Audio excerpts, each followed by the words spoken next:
Olá pessoal, mais uma vez. Estou continuando as aulas aí sobre Era Vargas. Então na aula passada eu falei para vocês que em 34 termina o governo provisório e daí em diante vai ser o governo constitucional. Bom, uma coisa importante, né? O fato da Constituição naquela época ser conhecida, né, como uma Constituição mais liberal era a questão da Constituição do voto obrigatório, né, mas também a questão ali do voto feminino, tá? Desde 32, isso é importante salientar, as mulheres estavam permitidas a votar, porém com duas restrições: que elas fossem casadas e tivessem permissão do marido, e a outra restrição era que elas tivessem uma renda própria. Então, dessa forma, o voto feminino continuava muito restrito ainda, mas agora ele passava a existir. Só lá em 46 essas restrições completas aí vão ser retiradas, né? Bom, o que vai ocorrer? Então, de 34, pessoal, em diante, nós temos o governo constitucional do Vargas. Porém, esse momento ele vai ser tensionado pelo surgimento de duas organizações políticas rivais. Tá? Vai ser um período tenso da nossa história política também, porque nesse momento que vai ocorrer é a formação e fortalecimento de uma organização chamada AIB, que é a Ação Integralista Brasileira, que era liderada pelo Plínio Salgado. Tá? Então, esta organização ela cresceu muito, principalmente entre as classes médias urbanas do Brasil. Então, ela chegou a ter 400 mil filiados. Então, assim, ela se espalhou pelo Brasil, foi a primeira grande organização política que teve um crescimento expansivo no Brasil, né? De ter aí centenas de milhares de filiados, né? E eles tinham um séquito, né, em torno do Plínio Salgado. Ele foi eleito ali, ele foi escolhido o líder eterno da organização, né? Então, basicamente, quais eram os princípios desta organização, né, da Ação Integralista Brasileira? Quando a gente fala ação integralista, integral era o quê? Era a ideia do Estado ser integral, né? De você ter a sociedade integralmente ali constituída em torno do Estado, associado com as empresas, sem a luta de classes. Então, para eles, a ideia era a coesão de classes. Então, isso aí era muita inspiração do fascismo italiano, né? Então, o fascismo italiano tinha essa ideia da corporação, né? Estado, empresas e trabalhadores todos integrados. Então, o Plínio Salgado tinha isso. O Plínio Salgado, né? Aqui tem uma coletânea de textos dele, né? Que é o Pensamento Revolucionário de Plínio Salgado, que é organizado aí pela Augusta Garcia Rocha Doria, né? Da editora Voz do Oeste, uma ontologia de textos. Enfim, mostra mais ou menos o pensamento dele. Então, a ideia dele era que, inicialmente, a ideia dele era que tanto o capitalismo quanto o socialismo estavam errados, que o ideal mesmo que a sociedade deveria ter eram os valores lá de pátria, família, trabalho e Deus, tudo com letras maiúsculas, né? Enfim, essa era a ideia basicamente aí. Então, era a ideia de conservar esses costumes e aí ter uma proteção para o trabalho, né? Porque é uma influência do fascismo também. A ideia lá da Carta del Lavoro, né? Carta do Trabalho do Mussolini. Então, isso aí vai ter muita influência na época, né? Inclusive sobre o Vargas, né? O Vargas também vai aplicar isso, né? Bom, então, o Plínio Salgado, a sua organização vai crescendo cada vez mais. Então, em 32 ela tinha aparecido, em 34 ela já estava muito forte, já estava espalhada, né? E, por outro lado, em 35 aparece a Aliança Nacional Libertadora, né? A Aliança Nacional Libertadora, a ANL, ela vai ter como presidente de honra o Luiz Carlos Prestes, né? Então tá aqui um livro que mostra aqui ele na capa, né? Que é do Daniel Arão Reis, né? Luiz Carlos Prestes é um livro sobre a trajetória do Prestes. Prestes que vai ser considerado por muitos aí na nossa história política como um dos três grandes líderes da esquerda, né? Vamos dizer assim, no século XX, né? Então você tem o Luiz Carlos Prestes primeiro, aí mais lá na frente tem o Leonel Brizola e depois, por último, o Lula, né? Então esses três aí que são considerados aí os três mais importantes líderes da esquerda no Brasil. Bom, mas o Luiz Carlos Prestes, ele, neste momento, né, ele vai ganhando muita muito prestígio, já tinha ganhado por causa da coluna Prestes, que percorreu aí milhares de quilômetros no Brasil, e ele vai ser conhecido como Cavaleiro da Esperança, né? Esse vai ser o apelido dele. Enfim, o Luiz Carlos Prestes, o que vai ocorrer é que ele vai ser o chefe de honra aí da ANL, e a ANL ela propunha algumas ideias, como por exemplo, reforma agrária, outra ideia era o combate ao imperialismo, né? E também a questão, né, de você ter uma industrialização para o Brasil, né, que ele não fosse mais dependente das nações estrangeiras. Então ele era um plano caracterizado aí com ideias progressistas, né? Então ele vai se chocar com a ideia da ação integralista brasileira, né, que era essa ideia do corporativismo. Então vai ser muito forte esse conflito. E aí nós teremos aí vários embates entre as duas organizações, né? Mas antes mesmo da ação integralista brasileira se chocar com a Aliança Nacional Libertadora, em 35, em 34 teve uma batalha que ficou famosa em São Paulo, que foi a Batalha da Praça da Sé, só que aí não era ainda a ANL, né? Foram movimentos antifascistas e anti-integralistas lá que lutaram contra a ação integralista brasileira na Praça da Sé aqui em São Paulo, né? Então em 34 isso aconteceu. Bom, então pessoal, essas duas organizações, elas cada vez mais juntando ali filiados, com uma pequena vantagem para a ação integralista brasileira, mas não deixando de ser grande também a Aliança Nacional Libertadora, sendo significante, elas cada vez mais vão tensionar o cenário político. E aí o Vargas ele vai ter que decidir para que lado que vai, né?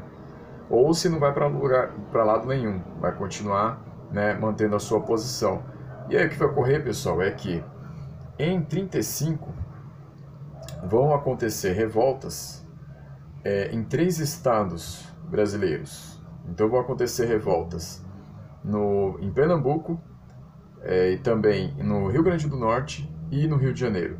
Essas revoltas foram revoltas tenentistas, foram revoltas militares, né? Porque os tenentistas nessa época, muitos deles já estavam decepcionados com Vargas, né?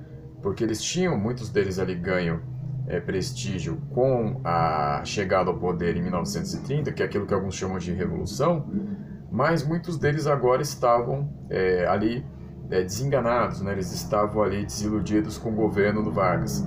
E aí o que acontece? Muitos deles vão ingressar aí nas fileiras do tenentismo, de novo, para a questão das revoltas, tá? Então os tenentes eles foram a maior parte das pessoas envolvidas nessas revoltas de 35. Mas não foram só eles, né? Também o Partido Comunista do Brasil teve participação, só que foi uma participação muito reduzida. Então, por exemplo, o Prestes participou, né?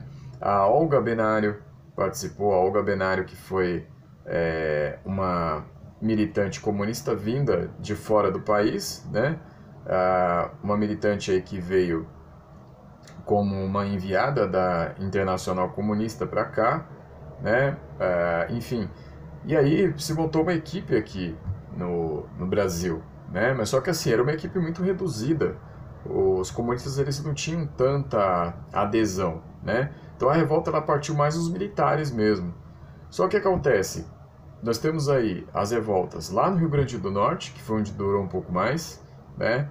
Durou alguns dias. No Recife durou bem menos, né? Essas revoltas duraram cerca de 2 dias no máximo, né? E depois que essas revoltas já tinham estourado, ali no fim de novembro praticamente, aí que o Rio de Janeiro foi entrar. E aí com a participação do Prestes e da Olga. Só que o que vai acontecer? O plano deles era que assim tivesse o apoio de vários trabalhadores, aliás, milhares de trabalhadores para a revolta. E isso acabou não acontecendo. Então lá no Rio Grande do Norte o que aconteceu? E no Recife? As elites locais elas conseguiram se arquitetar para derrubar os revoltosos, né? O Rio Grande do Norte chegou até a se fazer um governo ali quase comunista, né? Mas só que assim durou muito pouco, foi uma coisa muito muito efêmera, né? E aí no Rio de Janeiro, né? Esse movimento todo aí contava com o apoio dos trabalhadores, ou pelo menos esperava contar. Não deu certo. Não deu certo porque não teve apoio da massa operária. Os tenentes eles ficaram muito sós aí nessa questão. E aí foram facilmente derrotados pelo governo federal, tá? Só que assim, o que acontece?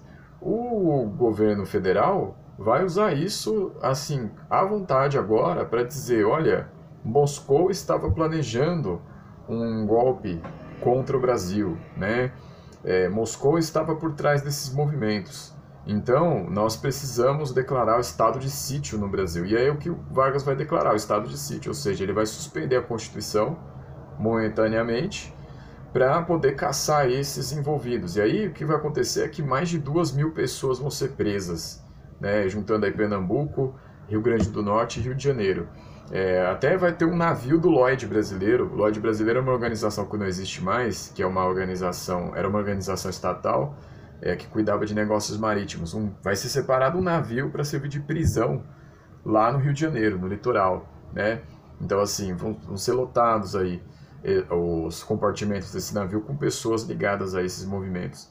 Então, assim, vão ser presas, muitas dessas pessoas vão ser mandadas para lugares distantes, por exemplo, Fernando de Noronha, que não era um lugar de turismo, era um lugar de prisão, vai receber pessoas. Tinha um lugar, a Ilha Grande, que fica no Rio de Janeiro, também vai receber aí presos, né?